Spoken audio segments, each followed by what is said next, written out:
Wake up, go to school, go work out, get back home, go watch some YouTube videos. And oh wait, it's already June?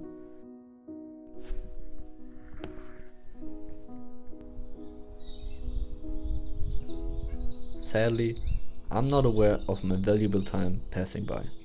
Nearly half of the year has passed while I've been sitting inside waiting for summer to arrive. Now, this is what my life looked like not long ago. But what if there was a way to be more conscious, more aware of time? Something that would get you out of the cycle of your everyday life. Something that would finally start making you live instead of just being alive. What I want to show you guys today has done exactly that for me and will hopefully do exactly the same for you as well. While only taking around 5 minutes per week, this method of weekly journaling will improve your life in multiple ways. With the help of this guide, you will be able to improve your perception of time, meaning this will help you to make time feel slower again. This will also help you to create more of an outside view so you don't get lost in the cycle of your everyday life. Furthermore, it will sharpen your awareness of what you're doing on a weekly basis, closely connected to that, and that's what one part of this method was originally designed to do. It will improve your productivity. However, if you're not doing it correctly, and trust me with this, I've actually experienced this myself, it can actually backfire on you as well, but we'll get to that later. First of all, hello, my name is Nico and this is the Basecamp, the place where we at least sometimes take on a bit of a different approach to all of this self-improvement stuff.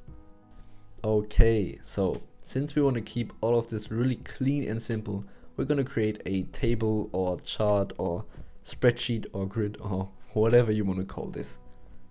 First and most obvious, we're going to need dates. Since we want to look at weeks, you'll need a start and an end date. Now, for the main part, you're going to write a brief summary of each week, and this can be divided into 2 sections. The first section includes your typical habit tracker. You'll need to really customize this part, of course, but I can at least give you guys some examples on what you should include here. So in this section, I always write just bullet points about how I executed my habits. And I always start off with my diet. So did you stick to your diet? Did you cheat a few times, or did you really slack on your nutrition? Next up, an example that is really important for me, as I do a lot of cardio, meaning I run a lot.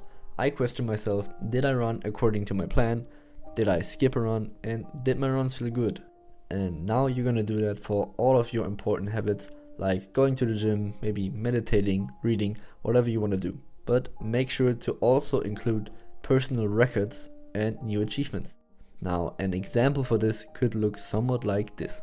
So your diet was on point, you didn't slack on it once, your running was good, maybe you ran your first half marathon, your gym sessions were good, reading was on point, and maybe you finished reading this one book. However, maybe your meditation might have been bad because you've missed 2 sessions.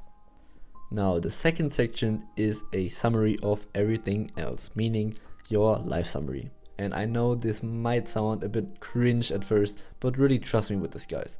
So I encourage you guys to write down just one cool moment or something abnormal that happened to you. Just something you would like to remember. And obviously you can and probably should write down more than one aspect here. Also, the 2 sections we've just created can also be connected to each other. Oftentimes when I didn't really stick to my habits, it actually had something to do with my life. So maybe I had a lot of social interactions. Okay, so an example for that could look something like this. So maybe you've had a movie night and you probably didn't really stick to your diet there. So in your habit summary, you could write diet on point except movie night. And then in your life summary, you would probably write movie night with David, Ben, and I don't know, Marcus. And then maybe you also went to David's birthday party, but you stayed sober, of course. And since we want to remember our achievements, you're also going to write down that you stayed sober. And finally, I like to include a quick rating of the week. So I rank each week in one of 3 categories. It's either good, meh, or bad. I know, it's not surprising at all. But this really helps me to kind of finish off with the week and just let it go. Okay, but now really important. Don't obsess over the individual week.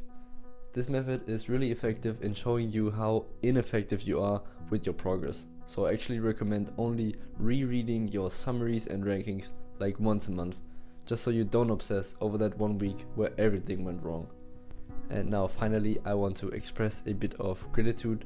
Thank you guys for watching. I would really appreciate some more support or just some feedback. Just let me know what you guys think of this method and especially of this video. Yeah, I hope you guys also benefited from this video, just so everybody gets a fair share. Now have a great rest of your day and get back to work now.